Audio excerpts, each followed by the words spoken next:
Namaste and a warm welcome. I'm Dr. Sohani Mendonca and I welcome you to my talk show, Tete at Suvees Powermate in collaboration with Brand New Here. Today is 8th of March. Happy Women's Day to all the wonderful women out there. And I'm totally honored because my guest for today is truly an inspiration for each and every one of us.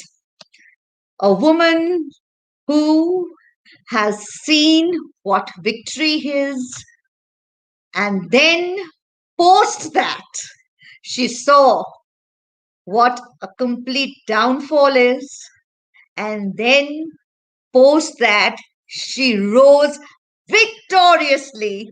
And today, in her profession, she is absolutely at the top of her game. She is completely brilliant. So, without much ado, let's welcome our guest for this evening, the one and only Dr. Pallavi Divekar.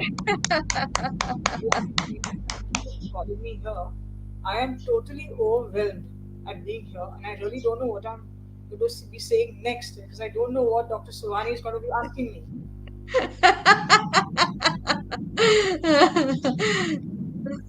Dr. Pallavi, it's completely an honor to have you on my talk show. You're such an inspiration. Every day when I used to put out your video, on my social media, and before that, when I used to create it, every time I used to read about you, and the more I met you, and the more I spoke to you, and the more I got to know about you. Oh my! I completely salute you. So I feel the same way because you who bring power to other women has to be a powerful woman yourself, and that you are. Thank you so much. Thank you, Dr. Pallavi. So, without much ado, before we start a conversation, I'd like our viewers to know more about Dr. Pallavi Divekar, who is here with us today. So, basically, Dr. Pallavi Divekar, as of now, today, she is a partner and an advocate at Divekar and Company, a company which is a century old, which is 100 years old, which is absolutely amazing. And Dr. Pallavi has seen life very, very closely, I could say. Right from a child, a very, very loved child who was loved by all, always collecting awards for her sports, for her academics, being the top student, uh, right from her school days, right from Jamnabai to Mitibai College to Government Law College. Oh, she's always been absolutely brilliant, brilliant, brilliant. And she is also being not only being a rank holder right through her academic years, she is also secured a place in the HSC, that's Higher Secondary Certificate, and throughout her college, years, she's been a topper. So it's absolutely fantastic, and a rank at the University of Bombay for a Bachelor in Arts, where she did in psychology. And as you say that, as Dr. Pallavi says that, all studies and no sports does not make one an outstanding student. But our Dr. Pallavi out here was an ace cricketer. And with her first class cricketing, she has represented her university, she's represented her city, she's represented her state and her country. So brilliant out there too. And today she, of course, is doing brilliantly well where her career is concerned. Just recently, she won a case with at the Maharashtra, the RERA. She won two cases, and we're going to talk about it so that you all will get to know more about it. And she's, of course, heavily into giving back to society also. She's a part of Rotary, she's a part of another NGO, which is Talk to Me. And she keeps on counseling.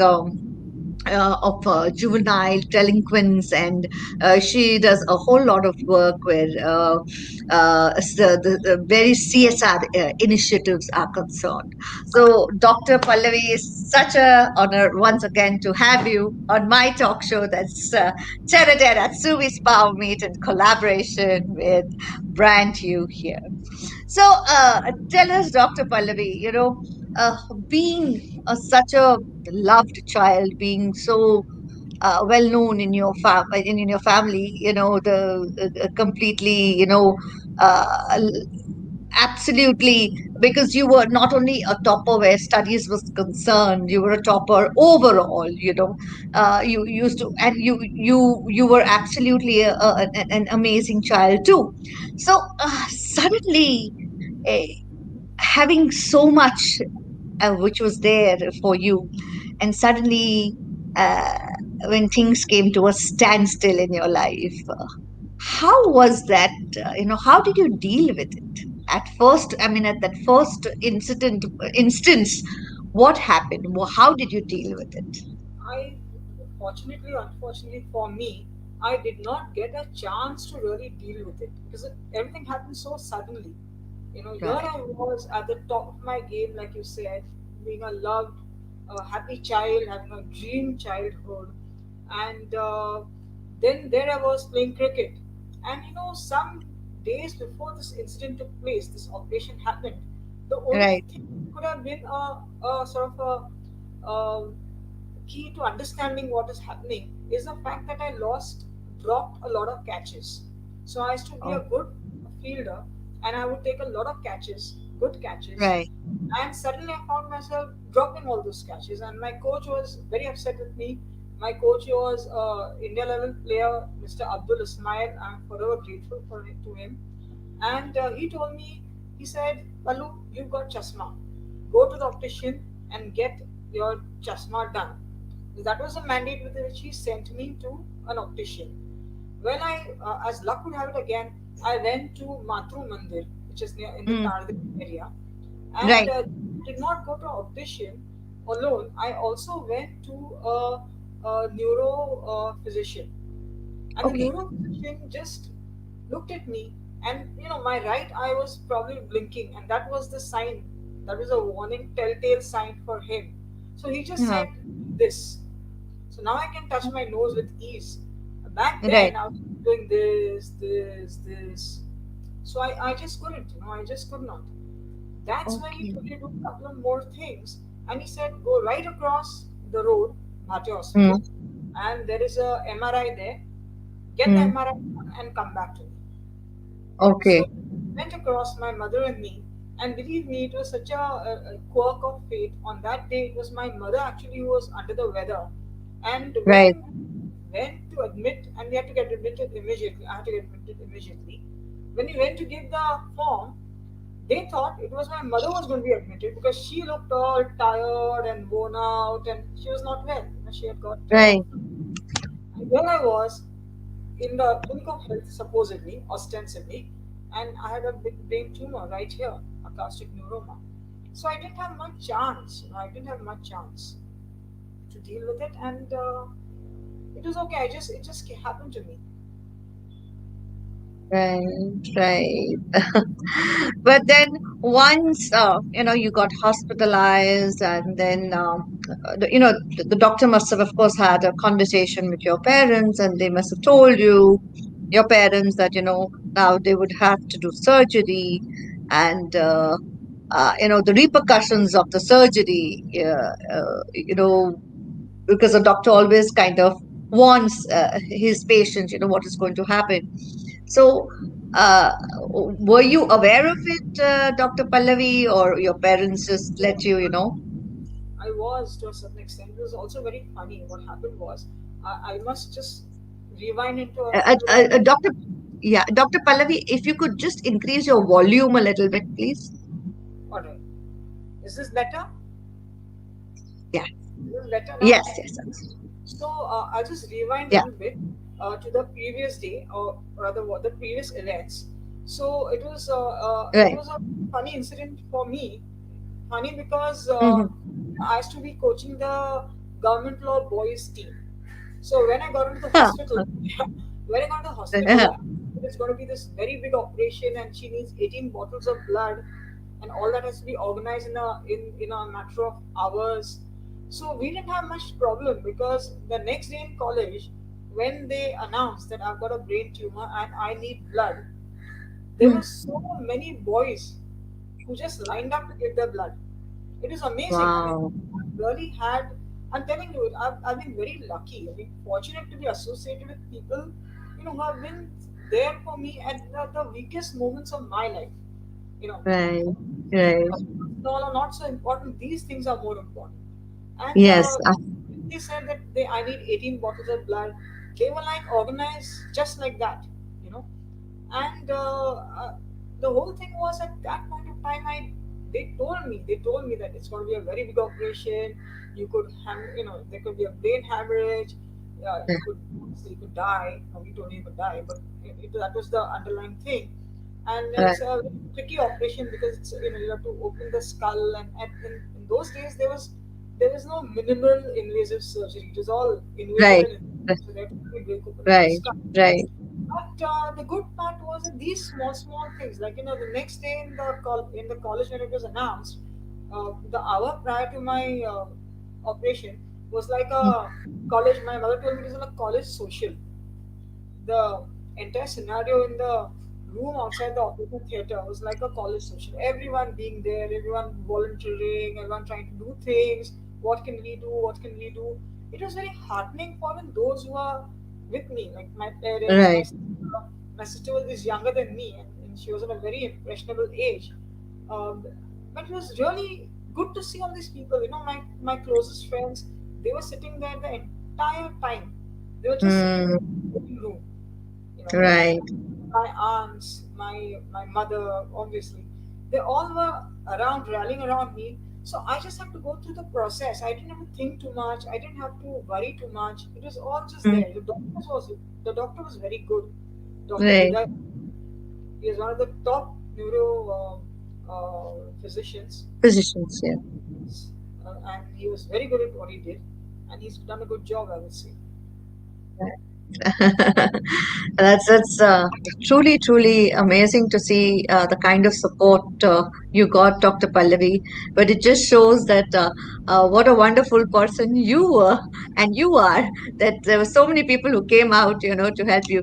So this brings me to ask, you. I was always amazed that you, as a woman, trained the boys' team of government law college. You know. And the funny thing is, the first day that I went, I turned up on the field. You see, at that time, because I was playing cricket at this level, for me it was not much to get up in the morning, go to the field, start running, doing my exercises.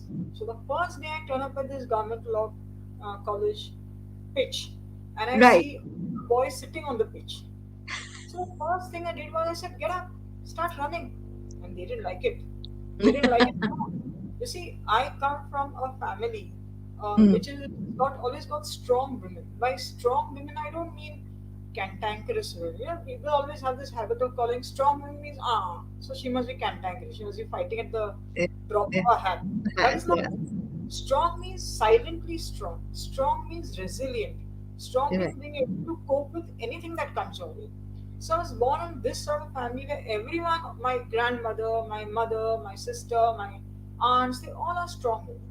So I just went there and I told them, come on, chalo, get up and start running. Do the Mm. warm up.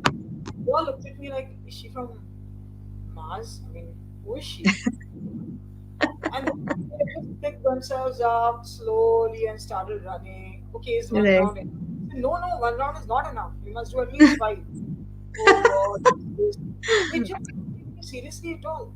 The day they started taking me seriously was when I said, now tomorrow is, the team is going to be selected, and Mm, you're going to come in your whites, and mm, you're going to be giving a proper selection round. yeah, And then right. I went with my coach. The moment I went there with my coach, and the moment he started, say, rounding them up and doing things with them, they were very serious. And the last thing which he said was, "Okay, Alu, pad up and play." So then I played, and he was Ah, there, and then I had not played, and then I played, and he was there, and then I had to earn that respect. See, yes, yes, this is the thing, this is the unfortunate thing. You have to earn your respect. As a yes. woman, no one takes you seriously till you have gone there and proved yourself for some reason. Mm, It can be mm, anything. It can be on the cricket pitch. It can be on in the court. It can mm, be anywhere. right. You just prove yourself. It can't just be that you turn up and you say, "Oh, I'm Doctor Pallavi Divekar." They'll say, "So what?" Yes. Yeah. Yeah. Dr. Pallavi, you finished your graduation post your surgery. Like, I remember you telling me that, post your surgery, when you were recuperating, that's the time you had to give your exams too. And you gave your exams and you excelled, you did extremely well for them. So, please tell our viewers more about it, about how you prepared yourself and, how Very you. funny. It was the whole process was hilarious because when I was giving my exam, I could not obviously give the April attempt, you know, Okay. because my operation was in February and I was in the hospital for 3 or 4 months, if I remember correctly, for 3 months at least, yes. So and Mhm. then after the 3 months, I was paralyzed on the left side. So Right. I was, I was a gone case actually. It was really a gone case. So when I wanted to give my exam, I had to learn, teach myself to write again. So I Right. was writing these notes. So fortunately for me, the October attempt was in December. Now Mm, at that time, I also had one condition which was like lateral rectus. So my right mm, eye was stuck. It was like stuck in one position. So when right. my moved, my right eye was stuck. It was called lateral rectus. It was a Mm, fifth problem.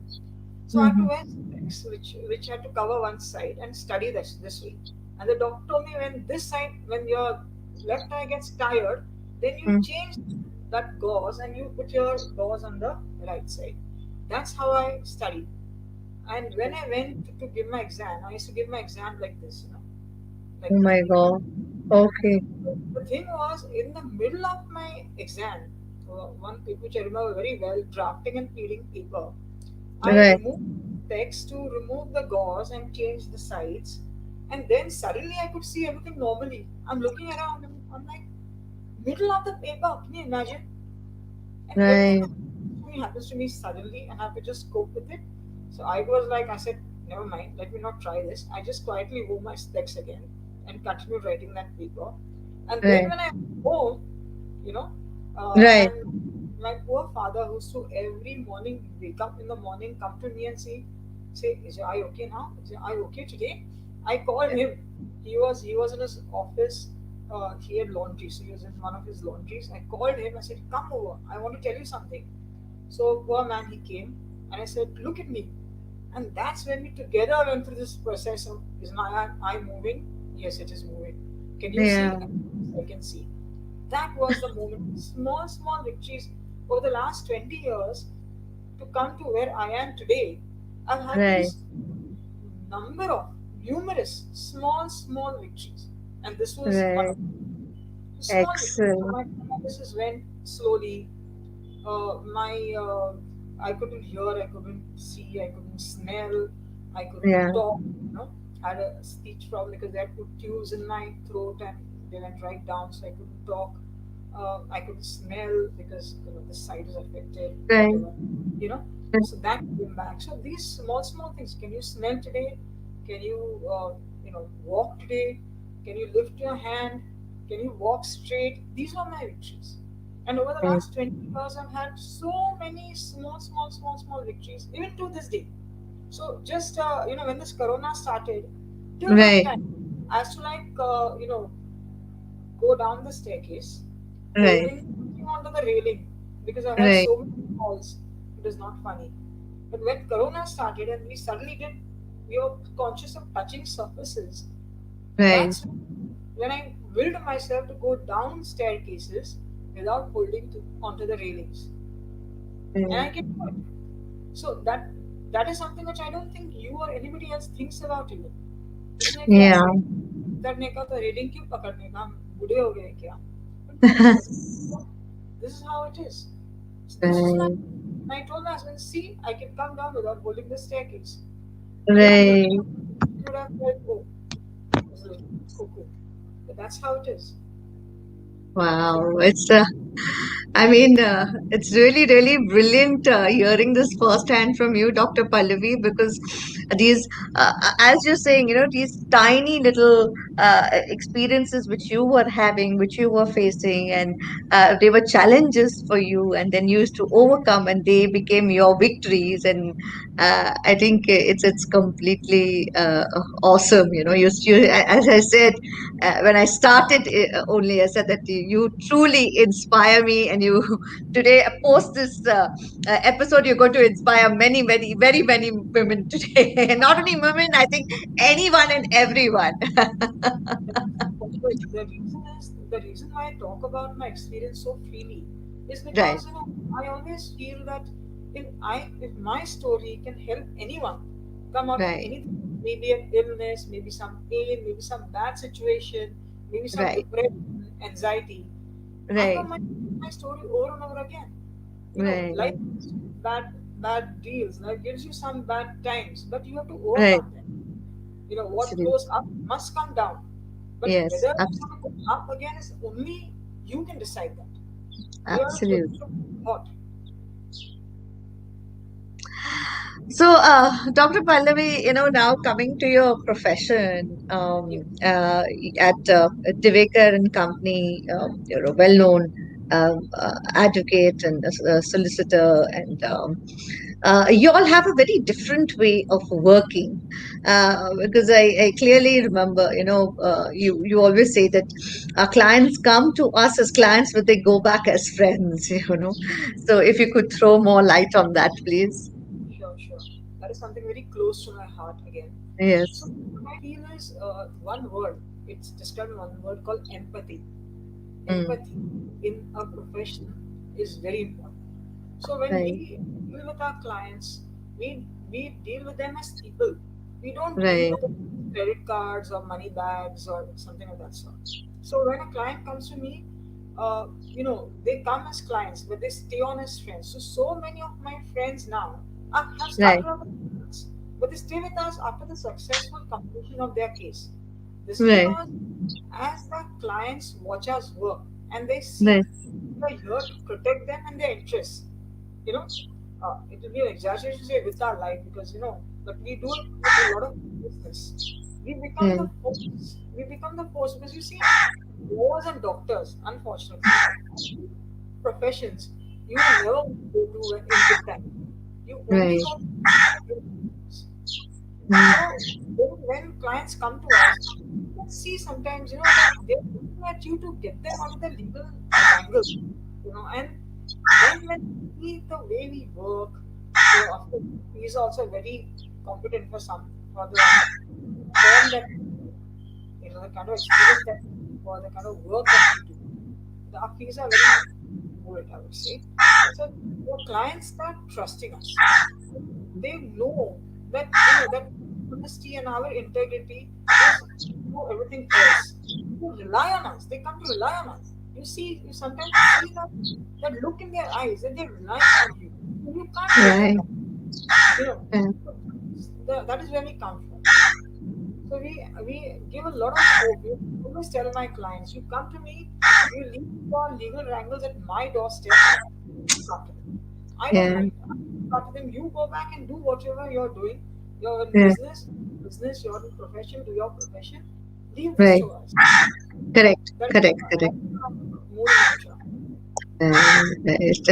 That's absolutely wonderful, Dr. Pallavi. So it just shows that you give that personalized attention to each and every of your client, and the fact that lawyer, as you said, doctors and lawyers are people, you need to have that trust and faith in them, that because you're going to discuss such a part of your life with them, which is very very crucial, because those are the moments that they go and find a lawyer, or they go and find a doctor, as you said. Yes, but I can just see that you must be handling them so brilliantly, because you yourself has seen a victory very closely as a cricketer, as a sports person, even as an academic student. You've always been victorious in whatever you have done, and then suddenly you saw that entire downfall, and then again you came up victoriously, and today, as we see that you're in absolutely a brilliant way your profession is concerned. So Dr. Pallavi, you just had this wonderful two case victory about the Rera case. If you could please tell us more about it. Well, that came at this time. It came last week in the papers most unexpectedly, Yeah, and the sad part was according to my clients, uh, because I did not answer the reporter's phone call. My name right, did not appear in that article. So he right. called, said to me that, "Madam, what is this? You don't answer your phone." The reporter said you didn't answer your phone, so he couldn't write your name. The Yeah. advocate who lost, his name is there, and Huh. your name is there. That is one of life's lessons. I will answer all my calls. This was a case, two cases. There were siblings, and they Right, had both flats from a builder right, in 2012 and 15, and they were right, supposed to get the possession in 15 and 16 respectively. And right, instead of right, that, the builder was just dragging on and dragging on, and every time they wrote a letter, he used to say, "Oh, you come and you take possession. Oh, you can move in." And then these people kept telling him that, "Oh, we can't move in. You don't have the occupational certificate. You see, right, AC, or you can't just shift in into a building just like that." So finally, they said, after RERA came, they said, "Why don't we, ask for refund of the monies, because right, RERA gives that that particular remedy." But it is easier said than done, because you see, ultimately, when you went right, to RERA, the initial attempt, even at the tribunal level, was to convince us, okay, look, please don't claim your refund. Please right, just take it and go, because if you claim refund and you take the money, then that much money will not be employed to develop the other flats. So, right. my clients were not interested. So we stuck to our guns. And finally, we got a good hearing. And we even tried to settle the matter. We even tried to be very reasonable. You see, half the time, Mm-hmm. my experience is that, when something in a litigation, basically, Mm-hmm. there's a point where you can settle the matter. And it Right, should be a situation. So we also try to settle the matter, but mm, it is not getting settled. So ultimately, we went for that final hearing, and the adjudicating officer, he gave us the refund along with 10.40% from the wow, time that we made payment. So it was a lot of money that they are going to yes, get, provided they do not file appeal and it does not go into further yeah, legal angle. right, But they have got justice. I can see that. It takes right. some, because sometimes in law, you come so close and then you don't see the end. But they will get there, I'm sure. Yes, yes. Yes, we- Thank you, and heartiest congratulations on that win, Dr. Pallavi. That's absolutely brilliant, Doctor. We see a very very strong side of you, where you really believe in giving back to society. And when I talk about giving back to society, is not only just giving money and finishing there. You are somebody who actively participates.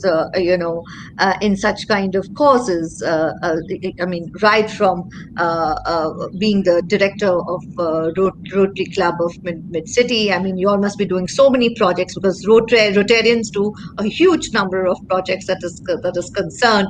Then you're also a trustee on the NGO Talk to Me, and then you also do counseling.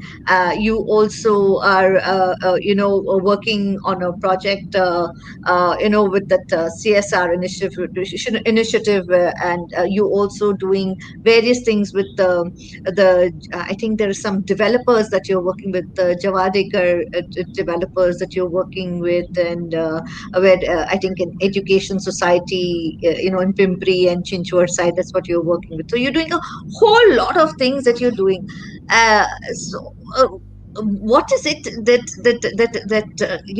makes you really work in so many various ways? Most of the people who I come across, I've always seen that if they want to associate themselves to a cause, they will say, okay, we will support you in this particular manner, and then they leave it at that.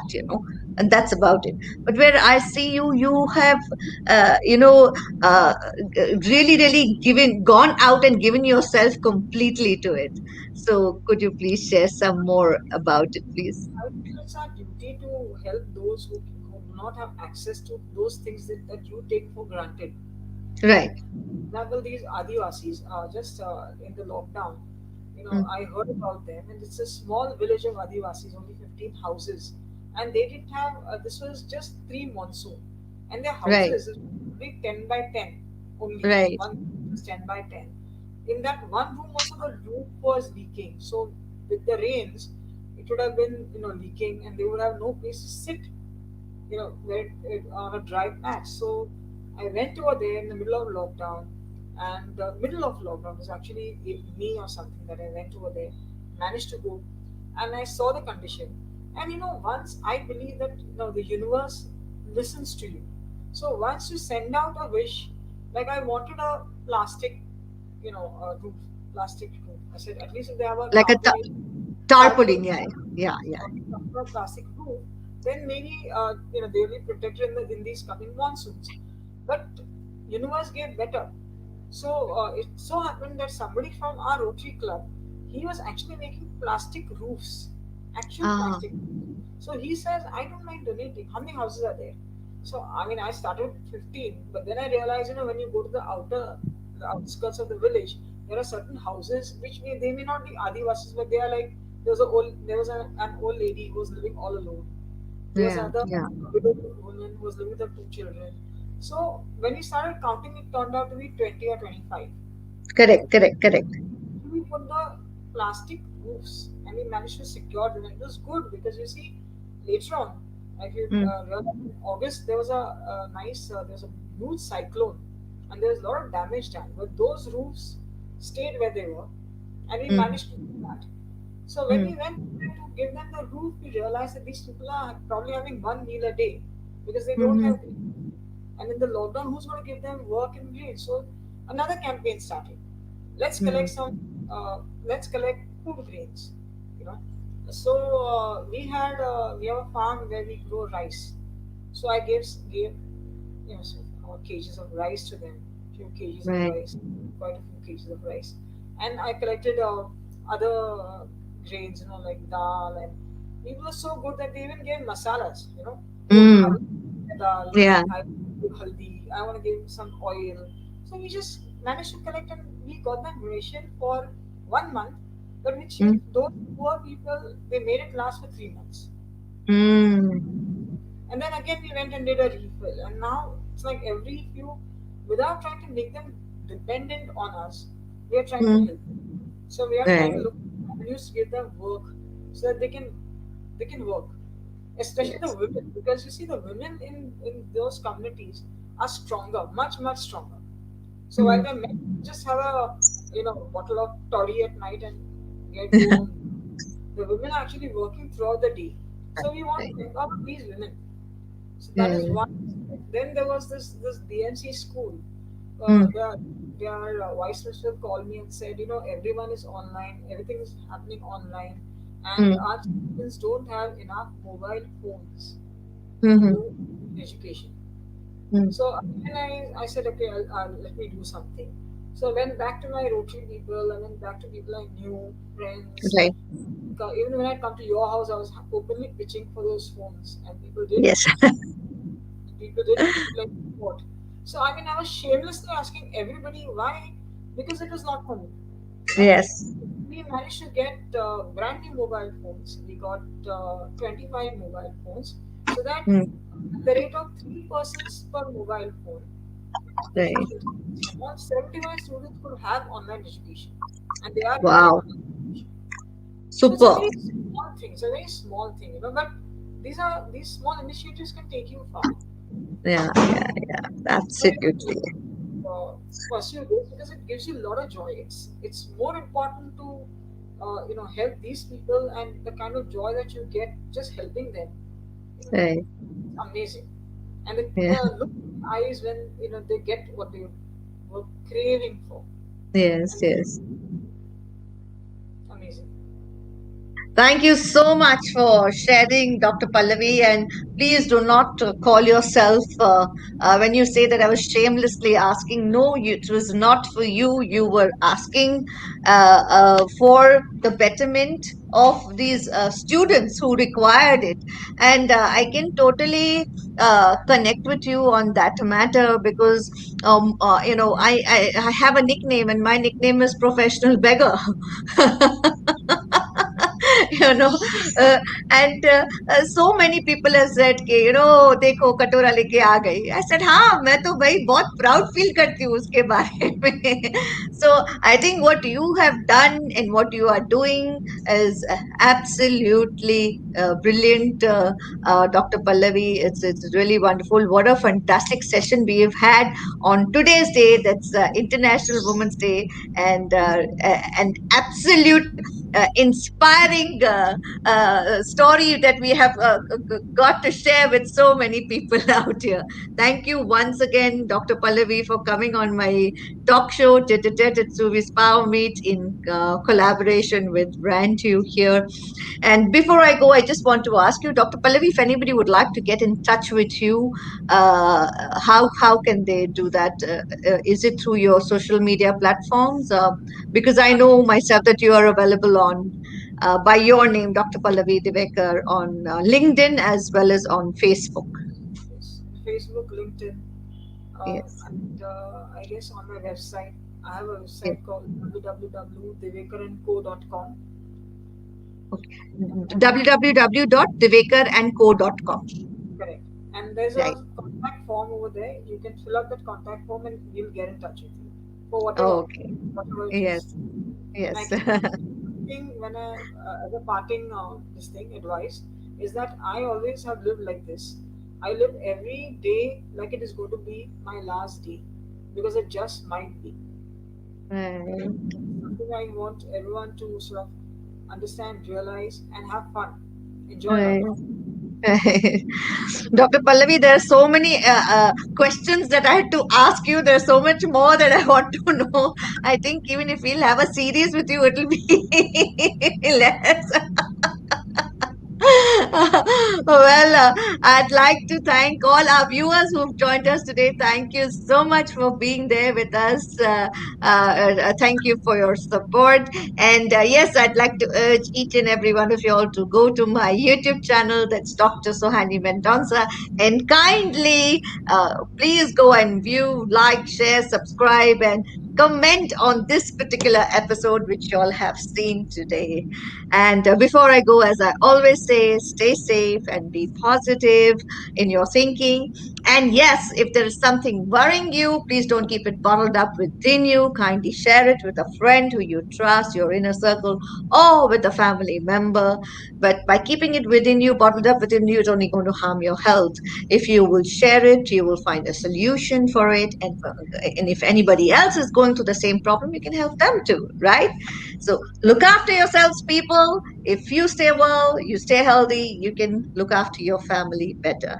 So again, on this International Women's Day, I want to really, really thank Dr. Pallavi Devekar for giving us her precious time and giving us such wonderful sharings of her life that she shared with us today.